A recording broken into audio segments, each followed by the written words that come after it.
How to disable ads on Google Chrome. Hey everyone, today I'm going to show you guys a quick and easy way to disable ads on Google Chrome without having to download any external apps. So the first thing you want to do is open up Google Chrome.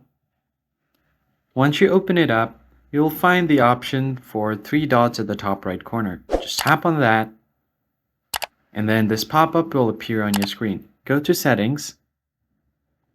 Once you open up your settings, scroll down until you find the option called Site Settings. Tap on it, and then from there you should be able to see all of these options.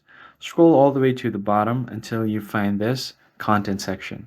Under Content, you'll have pop-ups and redirects. Tap on that, and then you should have an option to disable this. So if you have the toggle turned on, that means that Chrome will show you all of the pop-ups and redirects as well as certain ads. So in order to decrease the chances of getting ads, you basically want to turn off the toggle.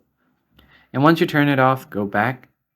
And on this section right here, you'll have other option as well called intrusive ad. Tap on it.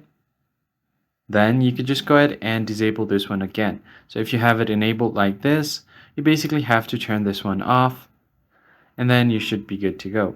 Now restart your device and your Chrome should be blocking most of the ads that you're getting. I hope this tutorial was helpful to you guys. If so, like the video down below, subscribe to our channel, and turn on the bell icon for more content like this. And I'll see you guys in the next one. Thanks for watching.